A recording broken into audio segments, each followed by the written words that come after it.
नमस्कार, स्वागत है आपका एसटीवी में। मैं हूं दिनेश भोगल और अब आप मेरे साथ देखेंगे आपकी आवाज। अगर अनसुनी हो रही है आपकी आवाज, अगर भ्रष्ट सिस्टम के खिलाफ जंग में आप अकेला महसूस कर रहे हैं, तो हम बनेंगे आपके संघर्ष के साथी। हम पहुंचाएंगे आपकी आवाज को अंजाम। आपकी आवाज देखें सिर्फ एसटीवी पर, सच से साफ। हमीरपुर के मुख्य शहर शिव मंदिर गली में गांधी गेट पर लगाई गई घड़ी में अभी तक भी नगर परिषद 10 रुपए का सेल डालने में नाकाम रही है, जिससे साफ स्पष्ट हो रहा है कि नगर परिषद हमीरपुर विकास कार्यों के प्रति कितनी चिंतित है। काफी लंबे अरसे से गांधी गेट पर स्थापित की गई घड़ी में अभी तक भी 10 रुपए का सेल नहीं डाला गया है, जिससे नगर परिषद हमीरपुर की छवि साफ स्पष्ट हो रही है कि नगर परिषद हमीरपुर विकास कार्यों के प्रति कितनी सक्रिय है। जहां एक और नगर परिषद अध्यक्ष शहर में विकास कार्यों के प्रति बड़े बड़े दावे करते हैं, लेकिन अभी तक भी घड़ी में 10 रुपए का सेल न डालने से नगर परिषद हिचकिचा रही है। चुनावी मौसम की इस बेला में क्या नगर परिषद ये भी भूल गई है कि शहर में रह रहे लोग विकास कार्यों के लिए उनसे गुहार लगा रहे हैं, लेकिन बावजूद इसके नगर परिषद के हाथ खाली के खाली हैं। ऐसा है कि जो ये गांधी गेट पर घड़ी लगी है उसको देखते तो हम रोज ही हैं, पर कभी गौर से नहीं देखा हमने भी, और आपके संदर्भ से ही हमारे नॉलेज में है ये। तो इसको 1-2 दिन में चालू कर दिया जाएगा, और ये म्यूनसिपल कमेटी की भी कमी बोल लो, हमारी भी कमी बोल लो कि ये नेग्लिजेंस रही है और ऐसा नहीं होना चाहिए। तो आगे इसके ऊपर जो है विशेष ध्यान रखा जाएगा। गांधी गेट इतनी अच्छी जगह है जिससे आदमी की पहचान बनती है और लोगों का एड्रेस पता का भी सही निशान बन जाता है, मगर यहाँ पर ये जो घड़ी लगी है गांधी जी के ऊपर, इस घड़ी का कोई मायने नहीं रखता है, क्योंकि साल में एक बार मेरे सामने ये घड़ी में सेल डला था, उसके बाद से ये घड़ी बंद पड़ी है। भी घड़ी लगाई हुई है और कई मतलब बच्चे भी जैसे बोलते हैं घड़ी ऐसे लगाई हुई है, खिलौना ही होगा और क्या होगा। घड़ी लगी हुई है, ये काफ़ी दिनों से ख़राब है, चलती भी नहीं है और हमारे को जैसे मुश्किल होती है आने जाने में, और लेट भी आते हैं कभी कभार। देखिए लगभग कई सालों से ये घड़ी बंद पड़ी हुई है, मैंने एक बार भी इस घड़ी को चलते हुए नहीं देखा। जैसे लोग मंदिर में आते हैं तो लोग देखना चाहते हैं क्या टाइम हुआ है, क्योंकि कभी कभी पूजा करने का भी कोई स्पेशल टाइम होता है, मगर तब भी अगर इस घड़ी को देखें तो ये घड़ी हमेशा बंद ही पाई जाती है। यहाँ से आते जाते हैं और देखते हैं कि ये घड़ी बंद पड़ी है, तो हमें कहीं से टाइम देखने की जरूरत पड़ती है कभी कभार, तो हम प्रशासन से ये अनुरोध करना चाहेंगे कि ये घड़ी ठीक कर दें। मैं काफ़ी टाइम से देख रही हूँ, कई साल हो गए मुझे यहाँ से आते जाते, 2-3 साल से मैं देख रही हूँ ये जो गांधी गेट के ऊपर जो घड़ी लगी है ये बंद पड़ी है, और हमें स्कूल से आते जाते काफ़ी प्रॉब्लम होती है कई बार टाइम देखने के लिए।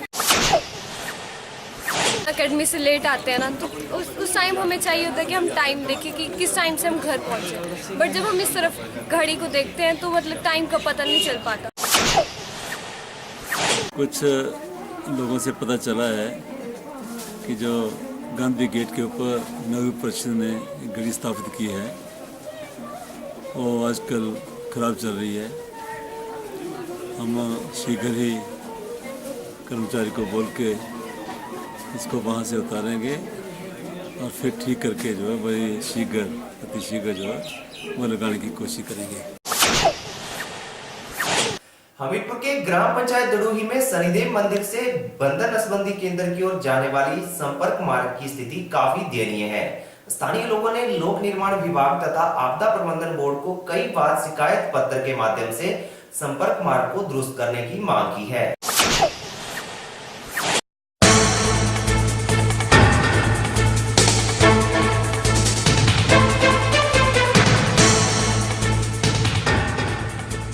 स्थानीय लोगों ने बताया है कि शनिदेव मंदिर से बंदर नसबंदी केंद्र तक जाने वाला संपर्क मार्ग अभी भी खराब स्थिति पर आंसू बहा रहा है।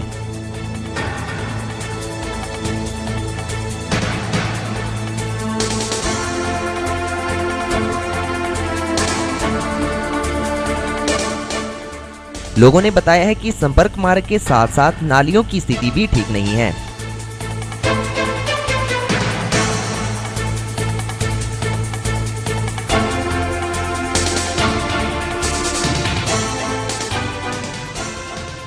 लोगों ने जिला प्रशासन से संपर्क मार्ग तथा नालियों को जल्द दुरुस्त करने की मांग की है।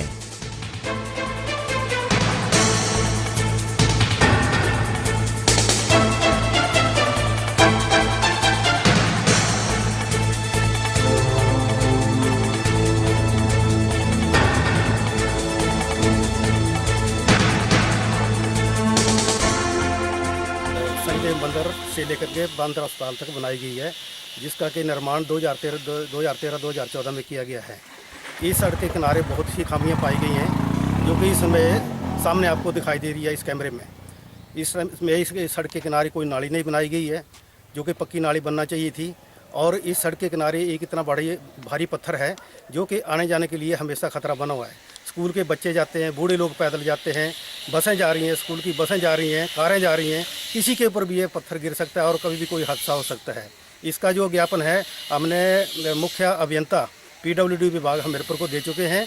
उसके बाद कॉपी जो हमने डिप्टी कमिश्नर को भी किया है। उसके बाद कॉपी हमने आपदा प्रबंधन श्री राजेंद्र राणा साहब, चेयरमैन श्री राजेंद्र राणा साहब को भी दिया हुआ है, लेकिन अभी तक विभाग ने इसके ऊपर कोई कार्रवाई नहीं की है।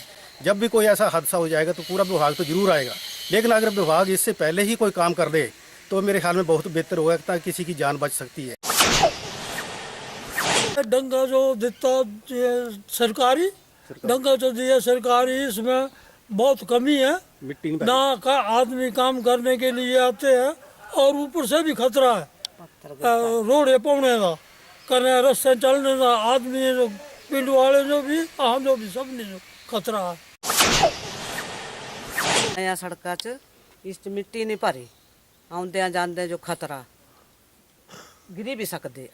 ऊपर एडा रोड़ा पत्थर है ज्यादा, उसमें तो आ रही है सरकार। 2-3 रोड़े बुढ़े चलते, बच्चे जाते, स्कूल दी बसा जांदियां हैं, तो रात दिन खतरा। यहाँ जो कोई नहीं ठीक करा दी कदैड़ के रडांदे ना सारे बाल है। जी सड़क बनाई है कि डंगा दिता गया, ये बिस्तर भी चलिया बहुत डूंगा रह गया, उस मिट्टी मुट्टी कोई नहीं पई। बाकी मान जी पेट है सब भी रुड़ा दी, ते भी बड़े बड़े रोड़े गिरने वाले हैं, गिरा दे थोड़े थोड़े। तो गल है भाई गौरमेंट पहले ही जो ठीक कर लै, तो खैर कोई मरने का शिकार ना हो। हमीरपुर के सब्जी मंडी के पास बिजली के खंभे से बंदर को करंट लगने से बंदर बेहोश हो गया। स्थानीय दुकानदारों ने बताया कि आए दिन ऐसी समस्याएं देखने को मिलती हैं। उन्होंने प्रशासन से अपील की है कि वे बेलगाम बंदरों पर शिकंजा कसें। हमीरपुर के सब्जी मंडी के पास एक बंदर को करंट लगने से बंदर बेहोश होकर वहीं गिरा रहा। स्थानीय दुकानदारों ने बताया कि बंदरों के आतंक से काफी परेशानी भी पेश आती है। उन्होंने बेलगाम बंदरों पर शिकंजा कसने की भी मांग जिला प्रशासन से की है। बंदर तो बहुत है ना यहाँ पर, लेकिन ये बहुत भारी बंदर था, वो इस छत के ऊपर आया जो आपके पीछे खंभे लगे हुए हैं। फिर वहाँ से बैठा उस चाय वाले ने इसको पीछे हटाया, इसकी शायद हो सकता है इसको करंट लगना था, जो होनी थी इसके पीछे पड़ी गई। फिर वो इधर को देख रहा था, इन तारों के ऊपर एक काली की लंगड़ा ये चढ़ गया उस पाइप पे, सोच वाली पाइप के ऊपर चढ़ गया, वो सीधा ऊपर गया, ऊपर इसको करंट लगा और यहाँ हम गिरा। और 5-7 मिनट आए, हमने सोचा तो ये मर गया होगा, लेकिन नहीं, फिर भी जीवित हो गया और चला गया। बंदर छत के ऊपर से आ रहा था और आते आते वो बिजली की तार से टकराया और उसको करंट लगा और वो नीचे गिर गया। महकमे का कोई बंदा भी उसे लेने नहीं आया। आपकी आवाज के इस अंक में फिलहाल इतना ही। अब मुझे दें इजाजत और आप बने रहें STV के साथ। नमस्कार। अगर अनसुनी हो रही है आपकी आवाज, अगर भ्रष्ट सिस्टम के खिलाफ जंग में आप अकेला महसूस कर रहे हैं, तो हम बनेंगे आपके संघर्ष के साथी। हम पहुंचाएंगे आपकी आवाज को अंजाम। आपकी आवाज देखें सिर्फ STV पर, सच से साथ।